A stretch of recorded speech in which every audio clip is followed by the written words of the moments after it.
right. Hello and welcome to the Middle East Forum speaker webinar series and podcast. I'm Stacey Roman and I will be moderating this discussion today. We're pleased to have Brigitte Gabriel, head of the Act for America, which is a national security grassroots organization with over 1 million members, join us to discuss Living Under Islamism, a personal tale of survival. Ms. Gabriel will speak for 15 minutes and open it up for questions. Should you wish to ask a question, please use the Q&A box located at the bottom of your screen to type your question. And with that, I'll turn the discussion over to Ms. Brigitte Gabriel. Hello. Hello, I am delighted to be with you today. It is such an honor to be on the Middle East Forum webinar. Many of you know me and have heard my story, but for those of you who have not, I would love to share with you my experience growing up in Lebanon, moving to Israel, and later coming to the United States. I was born and raised in what used to be Paris of the Middle East, the banking capital of the Middle East. In Lebanon, we were fair-minded, we were open-minded, fair, tolerant society. We had open borders. We welcomed everyone into our country, especially those who wanted to come and study in our universities. We had built the best universities in the Middle East. Those who graduated stayed and worked in our economy because we had built the best economy in the Middle East.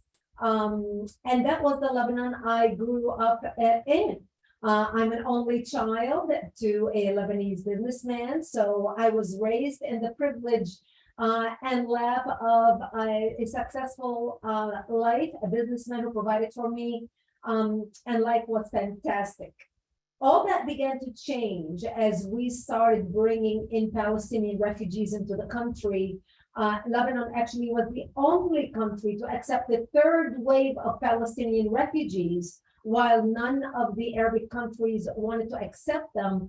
Lebanon welcomed them in because we, as at that time, a majority Christian society, we welcomed them with open arms because that's the type of society we are. Those who started to say that they want to transform our society and that they wanted to use our society and take it over, we didn't believe them because we refused to read the writing on the wall. What happened was Yasser Arafat and his cronies, whom we welcomed into Lebanon, and the Palestinian refugees wanted to use Lebanon and our democracy to basically use it as a launching pad attacking Israel to destroy the Jews and Israel using our democracy to do that. My 9/11 happened to me in 1975 when radical Islamists blew up my home, burning it down, burying me under the rubber wounded.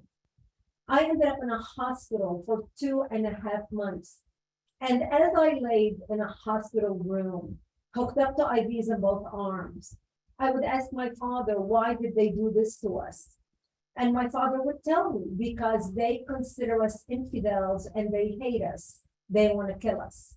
So I learned since I was a 10-year-old little girl that I am wanted dead simply because I was born into the Christian faith and lived in a Christian town. I ended up leaving the hospital and coming back home, but my home was no longer the home I left. I ended up living in a bomb shelter underground in an 8x10 room without electricity, without water, and very little food. And that's where I lived for the next 7 years of my life, robbed of my youth. To get some food, we would crawl out under the bombs because we were surrounded by Palestinians who were majority Muslims, raining bombs on us. We would get out of our bomb shelter and we would crawl under the bombs, trying to dig out dandelions and different greenery that grew around our bomb shelter because it was the only salads we had to eat. To get some water, we would crawl under snipers' bullets because we were surrounded by Islamic snipers, trying to get to the nearby spring to get some water. And every time before we left our bomb shelter, we would say our last goodbyes because we did not know if we are going to come back alive or dead just to get a drink of water. And what a contrast this, my new life compared to the life I lived before the war. Having a chauffeur to drive me to school, having maids in our home, my father being very successful, to living in the most inhumane conditions in the bomb shelter, no electricity, no heat, no bathroom. This is the things that people don't think about when they watch images of war and people suffering in the war, without the comfort of living a dignified life as you are hiding, trying to survive. I remember when we went into our bomb shelter, my father would say, oh, it's only going to be 2-3 weeks before the world will wake up and see what's happening to the Christians of Lebanon. And we waited and we waited and we waited and nobody came. My father would say, America is going to come, Canada is going to come, Australia is going to come, France is going to come, and nobody came. And then the world forgot about us. Just like Ukraine, you watch the images of the war in Ukraine. I remember when the war started, you watch the images night after night after night. You couldn't get enough news from Ukraine. And after a while, you don't really hear about the Ukraine much. Whatever happened to the people who are suffering now under the rubble, whose life has changed? You don't hear much about those. In my case, after 3 years of war, the world forgot about us. The bomb shelter became our new life. I remember at the age of 13 years old, one of our Christian militia friends stopped by and he said, I just want you to know that we heard a lot of chatter on the radio and believe we're going to be attacked tonight. And I remember he said to me, he said, if I don't see you tomorrow, I wish you a merciful death. And he left. And I remember dressing in my Sunday best, my Easter dress, because I wanted to look pretty when I am dead, knowing that when they come to slaughter me, there would be no one to bury me. And I remember my mother combing my long black hair down to my hips and tying a white ribbon in my hair that matched the daisies and my blue dress as I sobbed, begging her, I don't want to die. I'm only 13 years old. And there was nothing my mother could say to me. And I remember sitting in the corner of our bomb shelter. And my parents started praying, and my father opened up the Bible and started reading from Psalm. I shall walk in the valley of death and fear no evil, for thou art with me. And my parents said to me, we lived a long life. You are an only child. You are a young child. When they come to slaughter us tonight, we will create a distraction. And we just want you to run towards Israel and don't look back. You see, I lived 5 kilometers from the Israeli border in the town of Marjayoun. And we knew if we go to the Jews and beg for help, the Jews are not going to slaughter us because we had more shared values with them than we had with the Muslims. Thank God I didn't have to make that decision that night, because Israel came in physically into Lebanon and established the security zone and set up artillery bases on the hills surrounding our town to protect us from the Islamists and Palestinians who were trying to kill us. And that's how we lived for another 5 years in that bomb shelter, trying to survive. And I remember by 1982, when Israel invaded Lebanon, at that time, Israel was working with the Christians, trying to help the Christians take back their democracy and take back their country. And a lot of Christians actually, in the 5 years during the war, would go to Israel and get trained. They would go by boat into Israel. Israel would train them how to fight, and they would bring them back to Lebanon. Because you see, the Lebanese Christians were the educated ones. We were not the street kids. And we learned very quickly during the war that you can have all the degrees behind you on the wall. You can have your law degree, your accounting degree, your medical degree, whatever professional degree you have. None of that will do you any good when you are faced with an enemy trying to slaughter you. And so Israel started working with the Christians. And by 1982, Syria was shelling Israel from Lebanon, using Lebanese territories, calling it the Lebanese resistance. And they were shelling all the northern town of Israel, Kiryat Shmona, Metula, Misgab Am, all the way to Yitzfat. And so Israel decided to invade Lebanon and drive away all the Palestinians and Yasser Arafat and his cronies all the way to Tunisia. And that's how we came out of the bomb shelter and back to rebuilding our lives. I remember during that war, my mother was wounded in the second day of the war, and we had to take her to Israel for treatment. For my mother, it was a life-saving experience. But for me, it was a life-changing experience.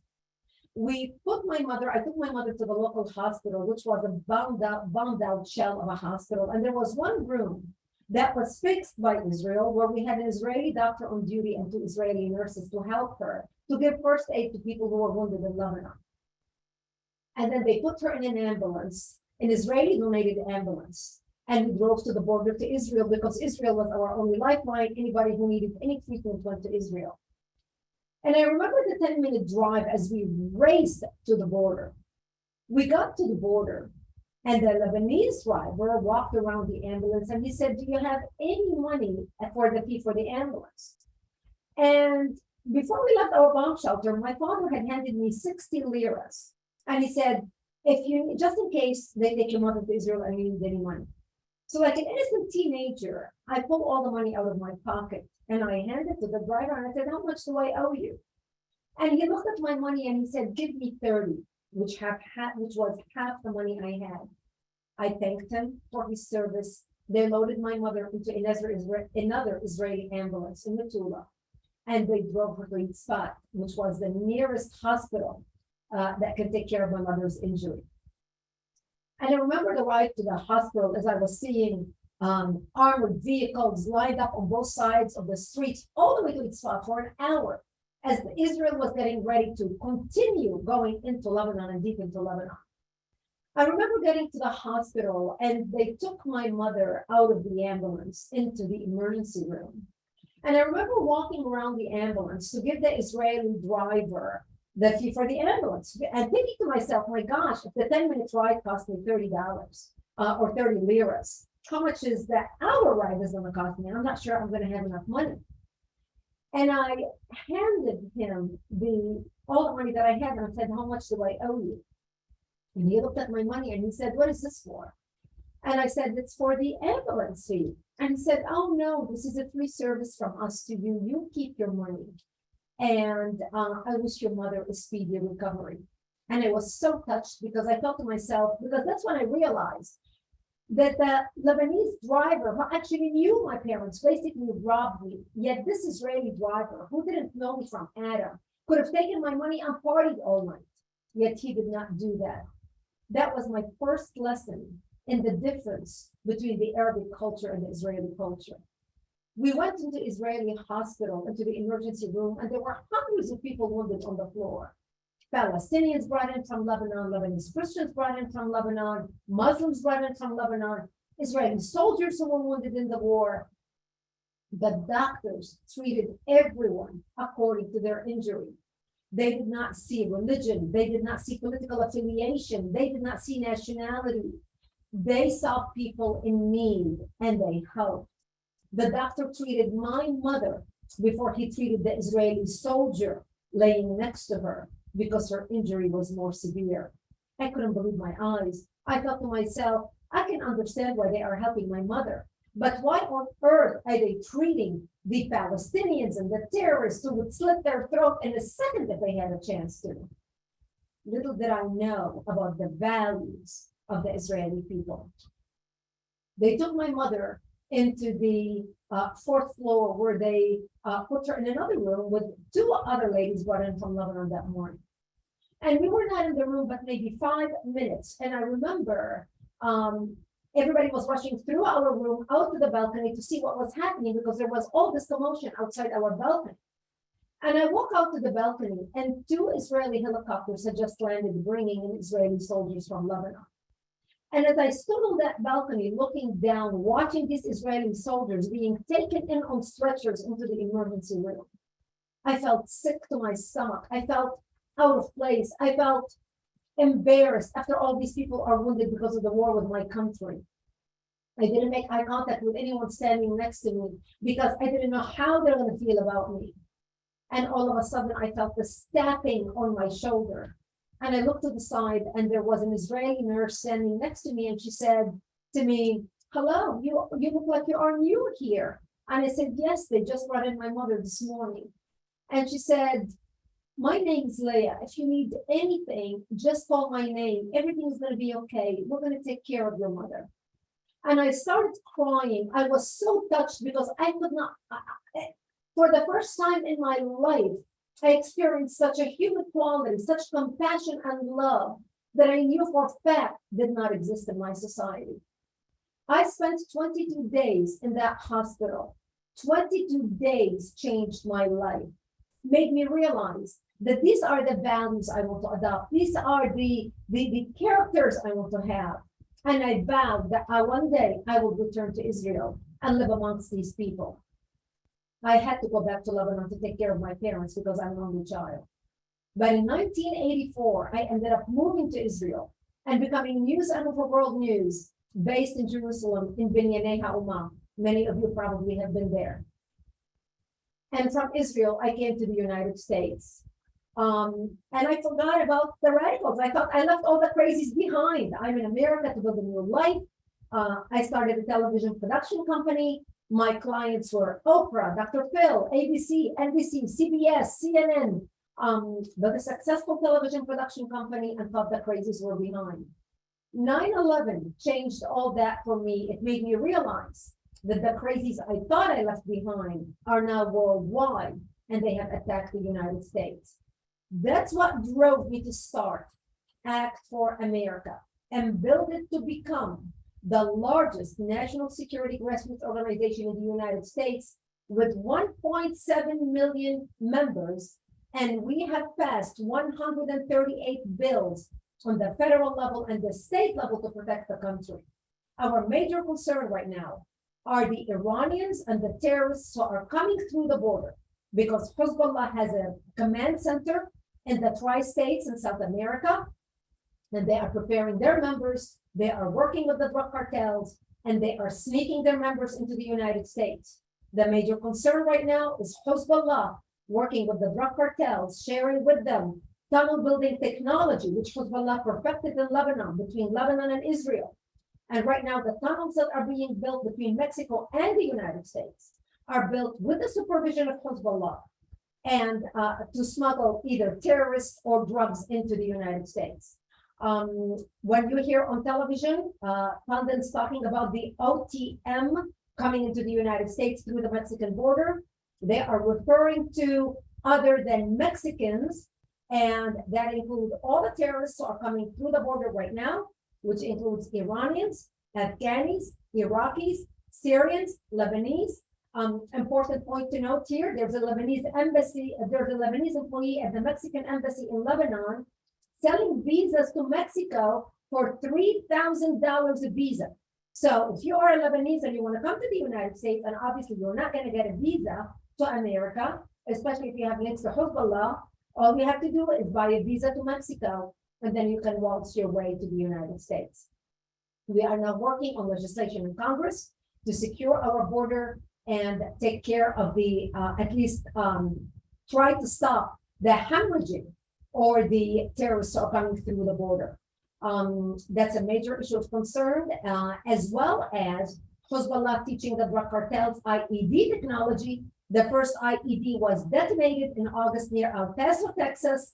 And we know that that is the first time in North America where IED, which is Hezbollah technology, which was tested in Afghanistan and Iraq against our troops, is now being shared with the drug cartels. So we have radicals coming to America. This should be a concern to everybody who is concerned about our safety and security. And now I open it for questions. I hope I did not go over my time. All right, thank you so much. What a great message. From David L. Savine, he says, hello from Hope Sound, Florida. It's been 6 years. What happened to the Christian militiamen who fought in that 1980s war? It's very sad. A lot of them have been arrested and thrown in jail. A lot have fled to Israel, and from Israel went to other countries. Those who are still in Israel, very sadly, were under Ehud Barak. He did not treat them well. So they were stuck in Israel. They couldn't go back to Lebanon. Yet in Israel, they treated them just like anybody who just made Aliyah to Israel. But people who make Aliyah to Israel usually prepare and they say, okay, we're going to sell this, we're going to sell our home, we're going to move our money, we're going to move our banks. And they have ways to start a new life. They have support. Lebanese community in Israel, the young Israelis look at them as Arabs, and obviously they are not, they're Lebanese Christians. And the Arabs in Israel hate them and look at them as enemy traitors because they are operatives of Israel. So the first generation who went there suffered very much, and they are still suffering. Their children have adjusted in Israel. Those who chose to go back to Lebanon, a lot of them chose to go back to Lebanon, ended up thrown in Lebanese jails and tortured. Some died, some are back out with their families. Thank you. And a follow-up to that, at the time that you were speaking of earlier, how many Christian Lebanese were there versus now? Oh my goodness. When Lebanon got its independence, Christians were 67% of the society. But as the years went by, and it didn't take many years, obviously Muslims have many more children than we do. You know, they are allowed to marry up to 4 wives at a time.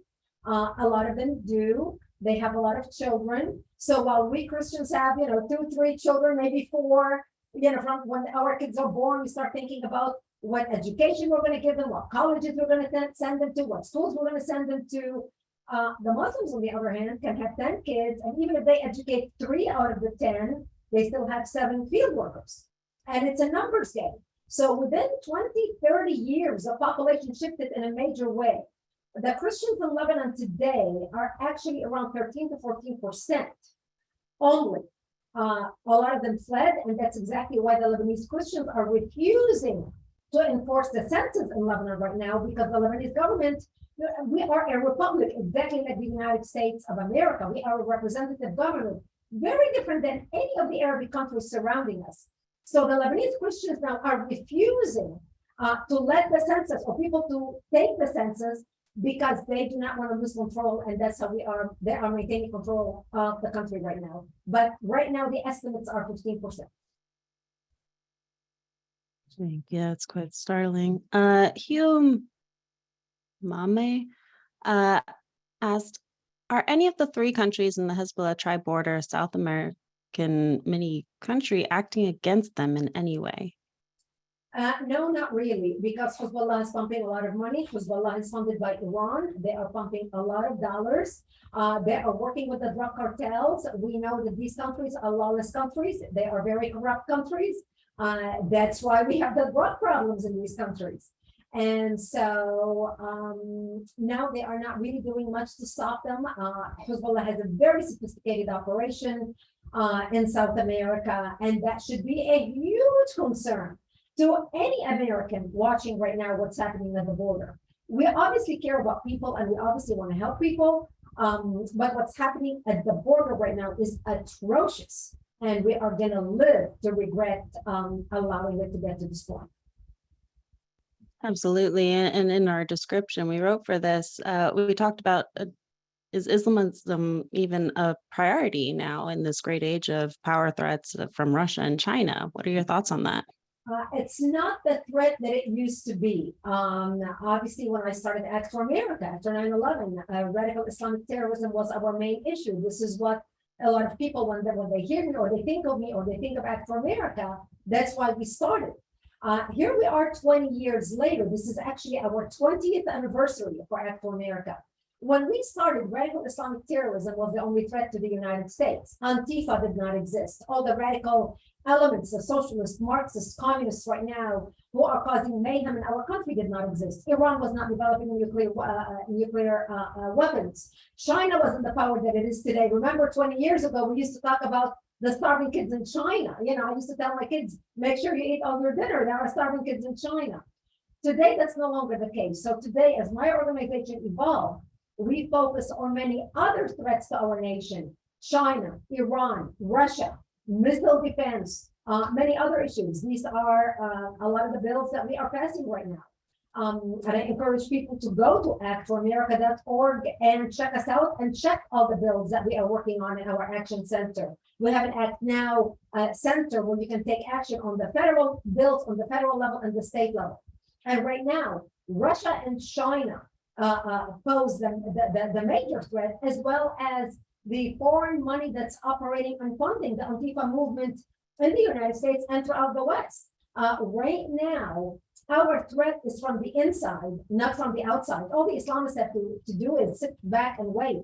As a matter of fact, when you look at the Islamic lobby in the United States, the Council on American Islamic Relations, CARE, their major defenders are major Jewish organizations, ACLU, Southern Poverty Law Center. The ACLU attorney, the ACLU is practically the legal arm of CARE, which is the front of Hamas in the United States. So right now, our threat is our enemies coming together, the leftist radicals and the Islamists working together to transform the US, and that should be a major concern. The Islamists don't need to defeat us militarily. They do not need to apply terrorism. They are doing it in a much more sophisticated way. Absolutely. And do you think, in your opinion, that our politicians are aware of this threat and are acting on it? Our politicians do not care about this threat. Our politicians have been bought and sold with money. Everybody is for their own interest, with the exception of the few who speak up so loudly that nobody is listening to them. Our society has changed so much, especially in the last 2 years, where we have seen the Islamic presence on Capitol Hill. I mean, look at Ilhan Omar, look at Rashida Tlaib. If you think you're concerned only about 2 in Congress, give America another 10 years and you'll see the transformation. It is very concerning, and that's why we try everything we can to make sure we lobby our elected officials, we speak to our elected officials, we educate elected officials.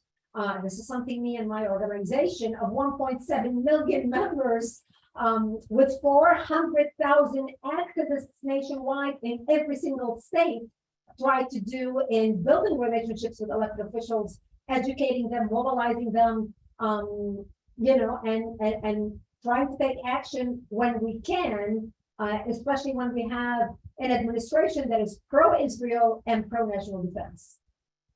Not now.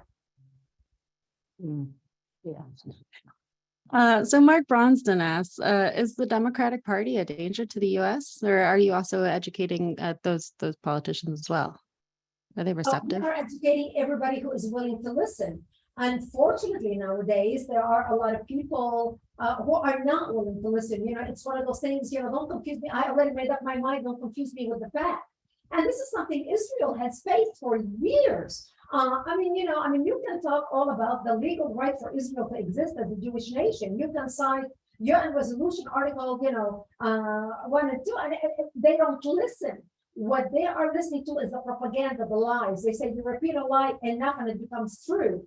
I think, when we watch the Palestinian propaganda and how the Palestinians have been able to rewrite history while Israel failed in the PR message, when we look today at those who are pro-national defense, who are pro-national security, who are pro-Israel, who are speaking on these issues. The fact that I just shared with you about the terrorists coming through the border, that we don't even call them terrorists, we call them OTM other than Mexicans. So it sounds so peaceful and wonderful and diverse. And, anybody who is listening, watching CNN, listening to the OTMs, they don't even have an idea what we're talking about. Yet people like us who are informed, and I know your audience is very informed, know that we're talking about terrorists coming through the border.